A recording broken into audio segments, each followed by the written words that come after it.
Hi everyone, today I'll be making a very flavorful mushroom biryani, which is one of my favorite vegetarian biryanis. I'll start by adding 3 spoons of oil in a pressure cooker. Once the oil is hot, I'm adding some cloves, cardamom, cinnamon and also some bay leaves.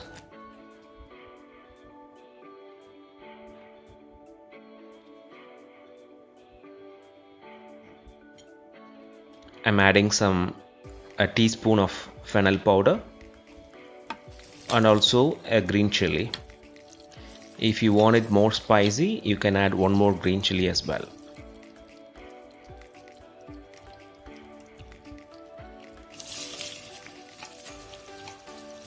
I'm adding 200 grams of sliced onions. Biryani has a very complex flavor profile, so it's important that we build the different level of flavors from the beginning by adding several spices as well as sauteing this onion and ginger and garlic, everything to a proper consistency so that we will have a very good biryani at the end. Now I'm adding about a tablespoon of rock salt. I will be adding more salt later on.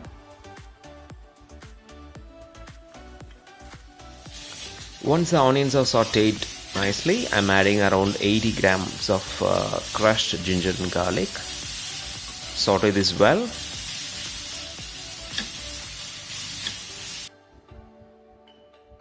So biryani is basically a complex dish. You need to have patience to saute everything in a proper manner.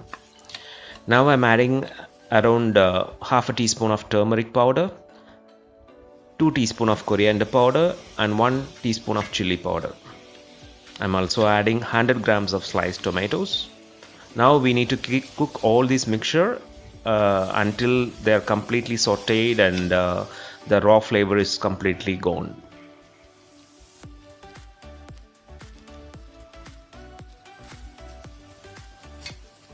I'm adding a tablespoon of yogurt.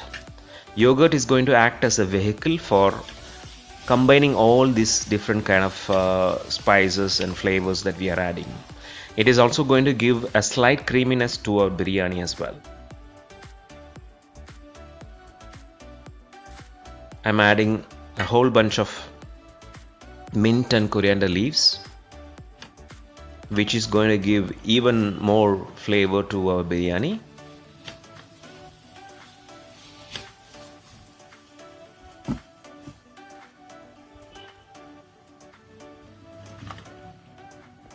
Now I'm adding around 600 grams of mushrooms, button mushrooms, which are cut into large chunks. I know that it looks like it's a lot of mushrooms, but trust me, this is going to be fine. If we are adding little amount of mushroom, it will simply disappear in the rice and it won't be like a mushroom biryani. It's very important that we saute the mushrooms nicely until the water is evaporated. I'm also adding a teaspoon of tomato paste. We need to be mindful about the amount of water that is in the mushroom, because we have to be very careful with the ratio between the rice and the water that we'll be using. Here I'm using 300 grams of Seeraga Samba rice, which was soaking in water for 30 minutes. If you are using basmati rice or any other type of rice, the ratio of water will be different. For Seeraga Samba, I am using 1:2 ratio. That is, for 1 cup of rice, I am using 2 cups of water. For 300 grams of rice, I am supposed to use 600 ml of water. But since mushroom already contains a lot of water, I am going to add only 500 ml of water here. As you can see, I'm adding boiling water. It's very important that you add boiling water.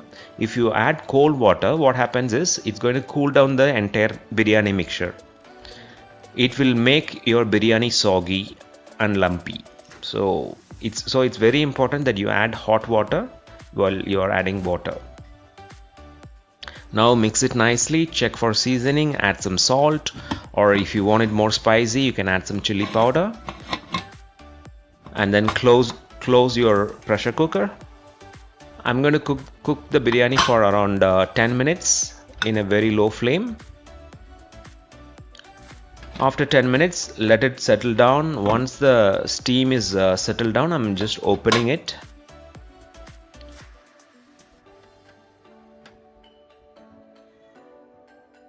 The mushroom biryani is ready. I'm very happy with the results. As you can see, the rice is not mushy, it's not lumpy. It's separating nicely, and also I'm able to see the mushroom pieces. The mushrooms are able to retain its shape, which is very important. At this point I'm adding 1 tablespoon of ghee, which is going to give a kind of a creamy texture and a flavor to the biryani. I'm going to serve this biryani with a freshly made onion raita. Raita and biryani are the best combination. I could very confidently say that this mushroom biryani is very much equal to a mutton biryani. I'm very happy with the results. Please try this and let me know your views in the comment box. Thank you for watching, and I'll see you in my next video very soon. Thank you. Take care. Bye bye.